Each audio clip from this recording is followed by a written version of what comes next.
Bagaimana sih cara mencari power supply yang bagus? Apakah dilihat dari kapasitasnya atau dilihat dari sertifikasi 80 plusnya? Atau lihat dari brandnya? Atau apakah kata orang?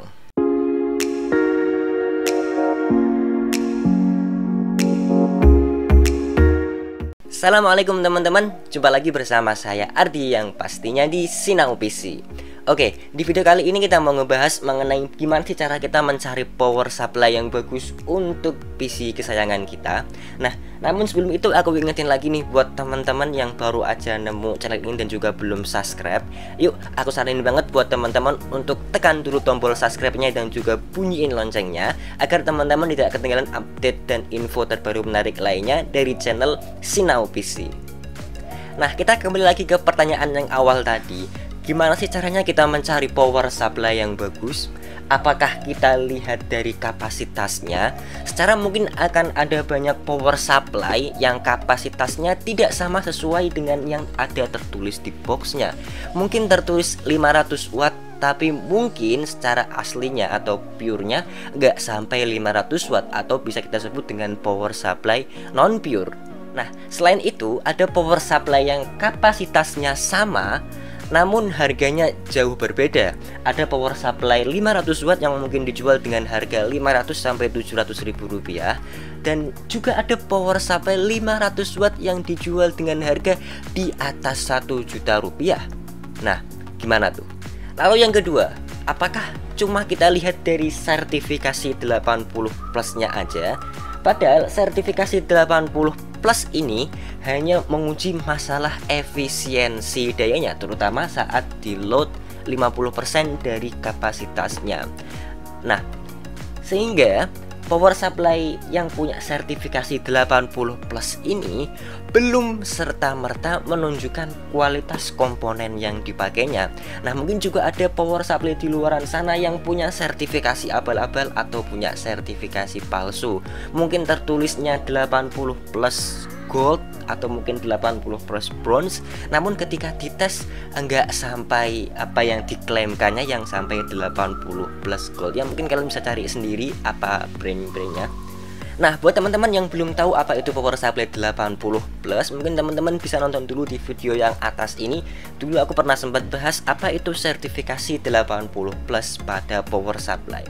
Nah, yang ketiga, apakah kita bisa lihat cuma dari brand power supply-nya aja? Memang sekilas untuk brand dari sebuah peralatan elektronik seperti ini juga cukup penting. Apalagi di luar sana juga ada banyak brand power supply yang bisa kita sebut dengan power supply yang kaleng-kaleng. Nah, namun perlu teman-teman ketahui bahwa brand yang sudah mapan sekaligus, brand power supply yang udah bagus aja, itu masih mengeluarkan produk power supply untuk di lini kelas low end atau di lini kelas power supply bawah. Atau yang keempat nih, kita milih power supply dari kata orang. Mungkin ada yang bilang aku udah pakai setahun masih aman, ada juga yang bilang aku udah pakai berapa bulan udah mati power supply-nya, dan juga ada mungkin yang bilang. Nah, seperti itulah. Nah, jadi kira-kira mana nih yang kita jadikan pegangan dalam memilih sebuah power supply yang bagus? Jadi ada satu hal penting lagi yang perlu teman-teman tahu sebelum teman-teman memutuskan untuk membeli sebuah power supply. Tentunya selain dari sertifikasi 80 plusnya, juga ada satu hal lagi yang perlu teman-teman tahu, yaitu power supply tier list. Nah, buat teman-teman yang belum tahu mengenai power supply tier list ini merupakan sebuah pengujian secara teknis yang dilakukan secara independen oleh komunitas di luar negeri sana.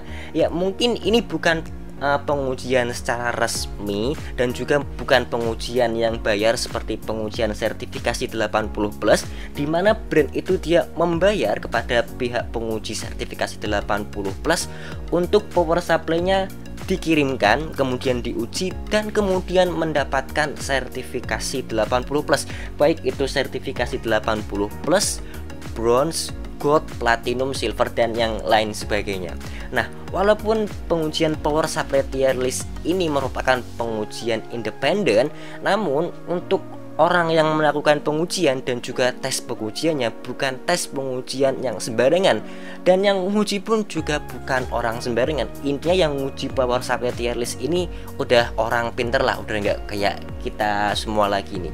Nah, untuk komunitas yang melakukan pengujian sendiri itu yang beberapa tahun yang lalu ada dari Linus Tech and Tips. Mungkin untuk link power supply tier list dari Linus nanti aku taruh di deskripsi. Nah, untuk Linus sendiri ini udah out of the date, artinya udah nggak update lagi. Mungkin terakhir tahun 2021 atau 2020 gitu, aku juga sedikit lupa. Nah, namun sekarang juga ada yang terbaru untuk yang masih update. Untuk terakhir itu update bulan 10 atau bulan Oktober 2022 yang lalu, itu yang terbaru saat ini. Nanti linknya aku taruh di deskripsi. Nah, power supply tier list ini yang dulu yang dari Linus itu membagi power supply-nya ke dalam 5 kelas, mulai dari tier A sampai tier E. Nah, namun untuk yang terbaru saat ini, power supply tier list terbaru itu membagi power supply-nya itu menjadi 6 tier atau 6 kelas, mulai dari kelas A atau tier A untuk PC kelas high end, kemudian ada tier B untuk PC kelas menengah, kemudian ada tier C untuk PC kelas low end, kemudian ada tier D untuk PC rakitan yang hanya pakai eGPU atau hanya pakai VGA onboard aja. Dan untuk yang tier E ini sebaiknya dihindari. Kemudian untuk yang tier paling bawah atau tier F ini sebaiknya segera kalian ganti, gitu kata mereka. Nah, jadi setiap tiering power supply tadi, mulai dari tier A sampai tier F, itu pasti punya persyaratan-persyaratan yang harus dipenuhi setiap power supply yang mereka uji tentunya. Dan yang mereka uji bukan 1 atau 2 power supply aja, melainkan ratusan power supply yang mereka udah uji. Nah, untuk persyaratannya apa aja, yuk kita bahas satu persatu. Oke, yang pertama kita bahas dari tier F terlebih dahulu. Untuk power supply yang ada di tier F ini, power supply-nya mengklaim dia punya berbagai macam proteksi seperti OVP atau over voltage protection, kemudian juga ada UVP atau under voltage protection. Namun saat dilakukan pengujian, ternyata proteksi yang mereka klaim tersebut tidak bekerja secara sepenuhnya. Nah, selain itu, saat dilakukan pengujian juga ternyata spesifikasi yang tertera di badan power supply-nya itu tidak sesuai dengan apa yang tertulis, mungkin lebih rendah dari spesifikasi yang tertulisnya di sana. Kemudian yang kedua adalah tier E. Untuk PSU yang ada di tier E ini dia punya persyaratan-persyaratan seperti untuk punya proteksi OVP, kemudian juga punya proteksi UVP, dan juga punya proteksi OCP atau over current protection. Namun untuk PSU yang ada di tier E ini kurang begitu cukup ulasan atau review, terutama dari pengguna-pengguna yang menggunakan PSU tersebut, dan juga ada keluhan ataupun juga ada laporan masalah dari pengguna saat menggunakan power supply tersebut. Kemudian yang ketiga adalah tier D. Untuk PSU yang ada di tier D ini dia punya berbagai macam persyaratan, seperti punya berbagai macam proteksi seperti OVP, kemudian juga UVP dan juga OCP tadi. Nah, selain itu saat dilakukan pengetesan, saat dilakukan uji beban sampai 100% sesuai spesifikasi yang ada, ripple yang didapatkan itu masih bisa ditoleransi oleh standar ATX. Jadi secara simpelnya, saat power supply tersebut dibebani 100% sesuai kapasitas maksimalnya, daya yang dialirkan itu masih bisa ditoleransi angka kestabilannya. Kemudian di tier C, untuk PSU yang ada di tier C ini mempunyai berbagai macam persyaratan, seperti mempunyai berbagai macam proteksi yang lengkap. Selain itu, saat dilakukan pengetesan 100% load atau dibebani 100% sesuai spesifikasi yang tertera di box power supply-nya, ripple yang didapat kurang dari 100 mV. Artinya angka kestabilan voltasenya itu toleransi naik turunnya harus di bawah 100 mV. Itu artinya udah kecil banget, 100 mV. Jadi udah stabil lah. Kemudian yang kelima di tier B. Nah, untuk PSU yang ada di tier B ini mempunyai persyaratan yang lebih ketat lagi, dimana untuk power supply yang ada di tier B ini diharuskan mempunyai beragam fitur proteksi yang lengkap, juga ditambah dengan fitur proteksi OTP atau Over Temperature Protection. Kemudian selain itu, saat power supply tadi diberikan beban sampai overload 110%, ripple yang didapat masih harus di bawah 100 mV. Nah, jadi artinya saat power supply tadi overload 110% masih bisa memberikan daya yang stabil untuk PC kalian. Kemudian yang terakhir di tier A atau di tier paling tinggi, tentu saja untuk PSU yang ada di tier A ini memiliki berbagai macam fitur proteksi yang lengkap, dari mulai OVP kemudian sampai proteksi-proteksi lainnya yang super lengkap. Kemudian untuk topologinya harus upgrade dari DC to DC ke topologi yang lebih canggih lagi, yaitu topologi ZVS. Nah, kemudian untuk tes daya beban power supply yang ada di tier A, ketika dilakukan pengujian atau di overload sampai 110%, ripple yang didapat harus kurang dari 50 mV. Jadi harus sangat-sangat stabil ketika overload 110%. Nah, 100 mV aja itu udah kecil banget, apalagi kurang dari 50 mV. Nah, jadi apa sih kesimpulan power supply yang bagus dari berbagai macam pengujian tier list tadi? Pertama, spesifikasi yang ada harus bisa dipertanggungjawabkan. Artinya spesifikasi yang tertulis di box PSU-nya itu harus benar-benar real atau harus benar-benar nyata dan bisa dipertanggungjawabkan. Kemudian yang kedua, saat dilakukan pengujian beban baik itu 100 atau 110%, itu bisa memberikan daya sestabil mungkin. Nah, sekarang terakhir kita bahas bagaimana tips untuk memilih power supply yang tepat dan juga bagus untuk teman-teman semua. Tips yang pertama adalah teman-teman jangan pelit budget untuk PSU.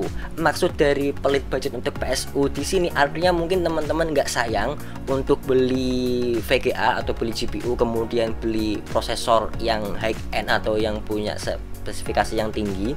Namun teman-teman sayang kalau budgetnya itu dipakai untuk beli power supply yang punya spesifikasi yang tinggi juga.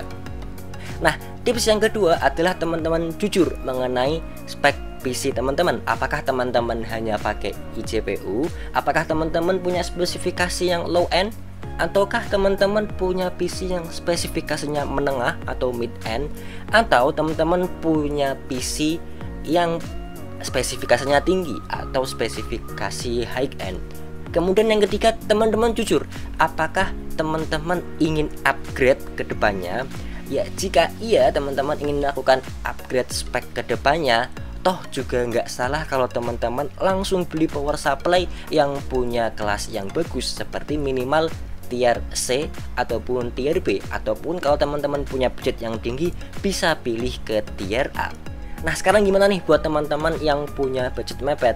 Nah, bagi kalian yang punya budget mepet dan punya spesifikasi PC yang tidak terlalu tinggi atau bisa dibilang spesifikasi PC yang rendah, mungkin teman-teman bisa memilih power supply yang ada di tier D, ataupun juga mungkin kalau budgetnya kurang lagi mungkin bisa pilih di tier E. Asalkan teman-teman tahu apa aja sih kelebihan dan juga kekurangan PSU di tier D dan juga di tier E tadi yang telah aku sebutkan di persyaratan-persyaratan tier D dan juga tier E di awal tadi. Nah, untuk tips yang terakhir, sebisa mungkin teman-teman menghindari power supply yang masuk ke tier F, kecuali kalau teman-teman punya PC rakitan murah meriah yang mungkin harga rakitannya hanya 1 juta atau 2 jutaan, sehingga enggak make sense kalau power supply-nya harga 700 ribuan tinggi ke atas sedangkan harga PC-nya hanya 1 atau 2 jutaan aja. Nah, mungkin buat teman-teman yang penasaran mengenai tiering PSU-nya, mungkin teman-teman bisa langsung aja kunjungi link yang ada di bawah. Aku sertakan 2 link sumber dari PSU tier list ini.